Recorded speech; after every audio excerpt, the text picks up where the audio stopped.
ಮನರೇಗಾ ಯೋಜನೆಯನ್ನು ತಿದ್ದುಪಡಿ ಮಾಡಿ ಮಹಾತ್ಮ ಗಾಂಧೀಜಿಯವರ ಹೆಸರನ್ನು ತೆಗೆದು ವಿಬಿ ಗ್ರಾಮ್ಜಿ ಎಂದು ಬದಲಿಸಿರುವ ನರೇಂದ್ರ ಮೋದಿಯವರ ನೇತೃತ್ವದ ಕೇಂದ್ರ ಸರ್ಕಾರದ ನಡೆಯನ್ನು ಖಂಡಿಸಿ ಹುತಾತ್ಮ ದಿನಾಚರಣೆಯ ಪ್ರಯುಕ್ತ ಸೊರಬ ಬ್ಲಾಕ್ ಕಾಂಗ್ರೆಸ್ ಸಮಿತಿಯಿಂದ ಶಿವಮೊಗ್ಗ ಜಿಲ್ಲೆಯ ಸೊರಬ ಪಟ್ಟಣದ ತಾಲೂಕು ಕಚೇರಿಯ ಮುಂಭಾಗದಲ್ಲಿ ಪ್ರತಿಭಟನೆ ನಡೆಸಿ ತಹಶೀಲ್ದಾರ್ ಅವರ ಮೂಲಕ ರಾಷ್ಟ್ರಪತಿಗಳಿಗೆ ಮನವಿ ಸಲ್ಲಿಸಲಾಯಿತು. महात्मा गांधी जी की जय, महात्मा गांधी जी की जय, जय इंकलाब जिंदाबाद, राष्ट्रपिता महात्मा गांधी जी के जय, बीजेपी सरकार के धिक्कार, बीजेपी मोदी सरकार के धिक्कार.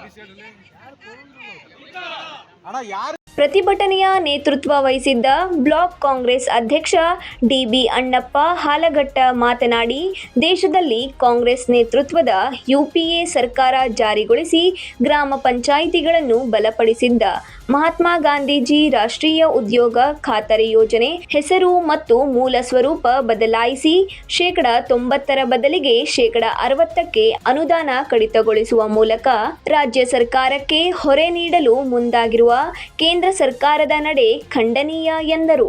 ಬಳಿಕ ತಾಲೂಕು ಪಂಚಾಯತ್ ಮಾಜಿ ಅಧ್ಯಕ್ಷರಾದ ಎಚ್. ಗಣಪತಿ ಮಾತನಾಡಿ, ಅಂದಿನ ಯುಪಿಎ ಸರ್ಕಾರವು ಉದ್ಯೋಗ ಖಾತರಿ ಯೋಜನೆಯಡಿ ಗ್ರಾಮೀಣ ಜನತೆಗೆ ಉದ್ಯೋಗ ನೀಡುವುದರ ಜೊತೆಗೆ ಆಹಾರ ಭದ್ರತಾ ಕಾಯ್ದೆ, ಸರ್ವ ಶಿಕ್ಷಾ ಅಭಿಯಾನ, ಮಾಹಿತಿ ಹಕ್ಕು ಕಾಯ್ದೆಯ ಮೂಲಕ ಜನಪರ ಆಡಳಿತ ನೀಡಿದ್ದು, ಈಗಿನ ಸರ್ಕಾರ ಕೇವಲ ಬಂಡವಾಳಶಾಹಿಗಳ ಪರವಾಗಿದೆ ಎಂದು ಆರೋಪಿಸಿದರು.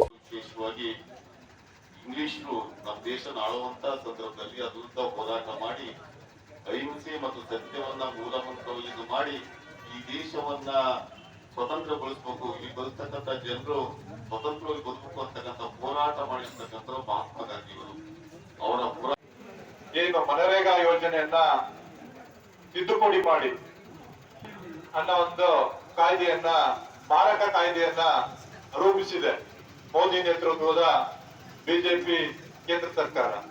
ಅದನ್ನ ಒಂದು ಗಾಂಧಿಯವರಿಗೆ ಪ್ರತಿಭಟನೆಯಲ್ಲಿ ಮುಖಂಡರಾದ ತಬಲಿ ಬಂಗಾರಪ್ಪ, ಎಚ್.ಕೆ. ಜಯಶೀಲಗೌಡ, ಫಯಾಜ್ ಅಹಮದ್, ಕೆ.ವಿ. ಗೌಡ, ಕಲ್ಲಪ್ಪ, ಸುಜಾತ ಜೋತಾಡಿ, ಪ್ರದೀಪ್ ಬಾಡದಬೈಲು, ಲಕ್ಷ್ಮಣ ವಕೀಲ, ಶಿವಪ್ಪ ನಡಹಳ್ಳಿ, ಅನ್ಸರ್ ಅಹಮದ್ ಹಾಗೂ ರೋಹಿತ್ ಕಂಟಿ ಸೇರಿದಂತೆ ಹಲವರು ಪಾಲ್ಗೊಂಡಿದ್ದರು. Sandeep UL 9 live news, Soraba.